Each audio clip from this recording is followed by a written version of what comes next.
और मैं हूं आपके साथ श्रावणी पटनायक। पाकिस्तान के आर्मी चीफ या फिर फील्ड मार्शल आसिम मुनीर ने फिर एक बार गीदड़ भभकी दी है, फिर एक बार भारत को धमकाने की कोशिश की। अमेरिका में आसिम मुनीर ने यह कहा है कि अगर भारत की तरफ से कोई भी कदम उठाया जाता है, कोई भी युद्ध को लेकर पहल की जाती है तो हम परमाणु युद्ध छेड़ देंगे। इसके साथ ही आसिम मुनीर ने यह कहा कि अगर हम डूबेंगे तो आधी दुनिया को ले डूबेंगे। यह बयान काफी ज्यादा सुर्खियां बटोर रही है और काफी ज्यादा सनसनीखेज है।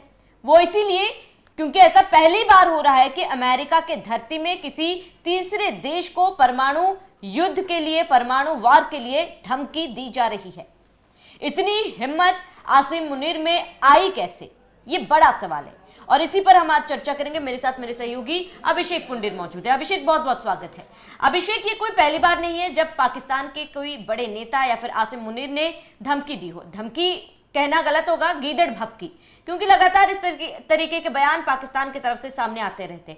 लेकिन अमेरिका के धरती में आकर क्या आसिम मुनीर को काफी ज्यादा बल मिल गया है जिसकी वजह से वो इस तरीके के बयानबाजी कर रहे हैं? बल तो देखिए जरूर मिल गया है, उसके लिए आपको थोड़ा सा लगभग 3 महीने पीछे चलना होगा। 22 अप्रैल का पहलगाम हमला तो ये देश भूल ही नहीं सकता, खैर कभी।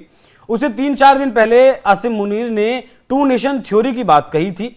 बात किसके बीच कही थी? पाकिस्तान के जो लोग हैं उनके बीच नहीं कही थी, मतलब जो पाकिस्तान में रहने वाले हैं, जो विदेशी डायस्पोरा है या जो ओवरसीज पाकिस्तानी थे, जो पाकिस्तान से विदेशों में रहते थे बाहर, उन लोगों को बुलाकर उनके साथ एक मीटिंग की और मंच से 2 नेशन थ्योरी की बात कही थी। और उसके 3-4 दिन बाद, शायद 18 तारीख में वो मीटिंग हुई थी और 22 तारीख में पहलगाम का हमला हुआ था। अब आइए मौजूदा वक्त में, पिछले 2 महीने में आसिम मुनीर का ये दूसरा दौरा है अमेरिका का। पहला जो दौरा हुआ उसमें व्हाइट हाउस पहुंचे, ट्रंप से मुलाकात हुई, 2 घंटे तक वो मीटिंग चली थी।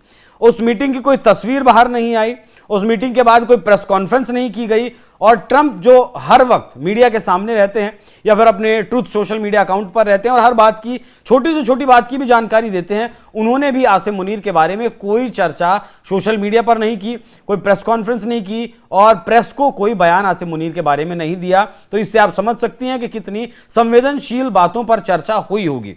अब एक बार फिर से जो सेंट्रल कमांड है अमेरिका का, जिसमें मिडिल ईस्ट के देश आते हैं, पाकिस्तान भी आता है, उसका जो हेड थे माइकल कुरेला, उनका विदाई समारोह था। ये शायद एक सिर्फ बहाना था कि माइकल कुरेला के विदाई समारोह में आसिम मुनीर को बुलाया गया, लेकिन उम्मीद है कि चर्चा किसी और बात पर हुई होगी, किसी गंभीर बात पर हुई होगी, क्योंकि ट्रंप लगातार भारत को दबाना चाहते हैं। जो 35 मिनट फोन पर बात की थी 17 जून के दिन प्रधानमंत्री नरेंद्र मोदी से, न्योता दिया था अमेरिका आने का, क्योंकि मुनीर भी वहां पहुंच रहा था, वो न्योता ठुकराना और ट्रंप का इस तरीके से उखड़ना, भारत के ऊपर 50% का टैरिफ लगाना। हालांकि चीजें अब पटरी पर आ रही हैं। मुलाकात होनी है 15 अगस्त में रशिया की और अमेरिका की, पुतिन की और ट्रंप की मुलाकात होनी है। लेकिन उससे इतर अगर हम आसिम मुनीर के बयान पर अब आए, आसिम मुनीर ने कहा कि सिंधु नदी का पानी मोड़ने की कोशिश भारत वो कर ही रहा है, लगातार उस पर परियोजना पर काम कर रहा है और सिंधु जल समझौता भी रद्द कर दिया गया है, पानी भी पाकिस्तान भारत रोक रहा है। अगर भारत वहां बांध बनाने की कोशिश करता है, ऐसा आसिम मुनीर ने कहा, तो हम 10 मिसाइल मारकर उस बांध को ध्वस्त कर देंगे, उस बांध को उड़ा देंगे। सबसे पहले तो आप ये समझिए कि ऑपरेशन सिंदूर होने के बाद अगर आसिम मुनीर इस तरीके की हरकत कर रहा है, बयान दे रहा है, ऑपरेशन सिंदूर के बाद इसलिए मैं कह रहा हूं क्योंकि उनका जो एयर डिफेंस सिस्टम था वो पूरी तरीके से फेल हुआ। इनके जो फाइटर जेट थे JF-17 थंडरबोल्ट जो चाइना इसके साथ मिलकर बनाता है, JF-10 जो चाइना के साथ मिलकर बनाता है, वो दोनों फाइटर जेट भारत के S-400 ने गिराए, साथ में अमेरिका में बना हुआ F-16 भी गिराया। तो क्या ये बदला लिया जाना है या ले जाने की प्रक्रिया में है या फिर साजिश रची जा रही है? ट्रंप प्लस आसिम मुनीर इस साजिश को अंजाम दे रहे हैं कि उनके फाइटर जेट को भारत ने आखिर मारकर कैसे गिराया और सिंधु जल समझौते को सिर्फ एक हथियार के तौर पर कहीं या फिर मोहरे के तौर पर इस्तेमाल करने की बात है।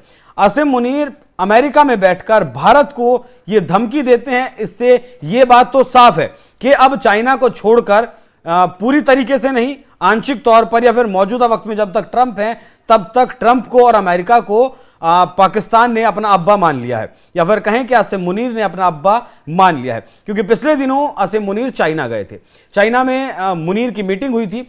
ये मीटिंग हुई थी ट्रंप के से मुलाकात के बाद, तो चाइना ने बुलाया गया था और चाइना में जो इनकी तस्वीरें निकलकर वहां से सामने आई थी, आसिम मुनीर के कंधे झुके हुए थे, चेहरे पर हाव भाव नहीं थे। वही होता है कि जिस तरीके से क्लास में जब बच्चा कोई पिट जाता है और उसकी जो शक्ल होती है थोड़ा सा हैरान परेशान, वैसी शक्ल आसिम मुनीर की थी। तो मतलब फटकार तो वहां लगी थी, डांट तो पिलाई गई थी कि आप ट्रंप के इतने करीब क्यों जा रहे हैं, जबकि लगभग $62 बिलियन का निवेश तो हमने अकेले सीपैक में किया हुआ है और 10 बिलियन यूरोज का 10 मिलियन का लोन अभी भी सैंक्शन किया है इसी साल में कुछ दिनों पहले ही, और वैसे भी लगातार लोन देते रहते हैं। उसके बावजूद भी तुम ट्रंप के पास क्यों गए, तो वहां फटकार तो जरूर लगी होगी। लेकिन आसिम मुनीर को अब उम्मीद यह है कि जब तक ट्रंप हैं तब तक डॉलर अमेरिका से ज्यादा मिलता रहेगा, तो अमेरिका की गोद में बैठना ज्यादा जरूरी है बाकायदा चीन के, क्योंकि चीन पर भी टेढ़ी निगाह ट्रंप की जरूर है। लेकिन शावनी, ये वाकई में गंभीर विषय है कि आसिम मुनीर भारत को धमकी देता है, पाकिस्तान को। ये जो हमारा मतलब शक्ति संतुलन का जो मामला है वो कहीं ना कहीं बिगड़ सकता है। चाइना तो लगभग साथ है ही, लेकिन अमेरिका भी अगर इस तरीके से साथ आ जाता है, देखिए ये प्रेशर पॉलिटिक्स भी हो सकती है, भारत पर दबाव बनाने की कोशिश हो सकती है, क्योंकि भारत को बेइज्जत करना चाहते हैं ट्रंप। इससे पहले अभी 4 दिन पहले आपने देखा होगा कि ट्रंप के द्वारा कहा गया था पाकिस्तान में दुनिया का चौथा सबसे बड़ा तेल का भंडार मिला है, और इस तेल के भंडार के लिए कंपनी की तलाश कर रहे हैं, खुद ट्रंप कर रहे हैं। और यहां तेल जब रिफाइन होना शुरू हो जाएगा, निकलना शुरू हो जाएगा, तब भारत भी पाकिस्तान से तेल खरीदेगा। मतलब यह काम सपने में भी नहीं हो सकता श्रावणी, सोच भी नहीं सकते कि हम पाकिस्तान से तेल खरीद सकते हैं, भले ही दुनिया का तेल का सबसे बड़ा भंडार क्यों ना अमेरिका में मिल जाए। तो पाकिस्तान पर अपने देश के भीतर के हालात तो संभल नहीं रहे हैं। आज ही वहां जाफर एक्सप्रेस में बलूचिस्तान में एक बार फिर से आईईडी का ब्लास्ट हुआ है, लेकिन भारत के ऊपर ये परमाणु बम दागेंगे, और जिस तरीके से इन्होंने कहा है कि आधी दुनिया को हम लेकर डूबेंगे, यही ताकत पाकिस्तान अपने पास रखता है, जिससे कि दुनिया पाकिस्तान को पूछती है कि पाकिस्तान एक मिलिट्री से चलने वाला देश है, संवैधानिक देश तो नहीं है जहां एक सरकार चुनी हुई सरकार सत्ता चलाती हो। तो ऐसे पगलाए हुए व्यक्ति, बयान से कहीं ना कहीं पाकिस्तान की मानसिकता जरूर जो है समझ में आ रही है। उनके मानसिकता उसी कहावत पर भी है कि हम तो डूबेंगे सनम, तुम्हें भी ले डूबेंगे, और हरकत भी कुछ इसी तरीके से। और जिस तरीके से बयान परमाणु युद्ध को लेकर सामने आया है, परमाणु वार को लेकर सामने आया है, ये बयान क्योंकि प्रधानमंत्री नरेंद्र मोदी ने साफ ये कहा है कि परमाणु ब्लैकमेलिंग नहीं चलेगा, भारत अपने हिसाब से काम करेगा, और बात होगी तो आतंकवाद पर बात होगी, पीओके पर बात होगी। इस बात को भारत ने साफ कर दिया है। उसके बावजूद भी आसिम मुनीर ने यह बयान दिया, फिर एक बार धमकाने की कोशिश की। इसमें पाकिस्तान की बौखलाहट तो जरूर नजर आ रही है, लेकिन कहीं ना कहीं बढ़ती हिम्मत भी नजर आ रही है। अभिषेक, हाँ, बस मैं अब अपनी बात खत्म करूंगा एक आखिरी बात कहकर।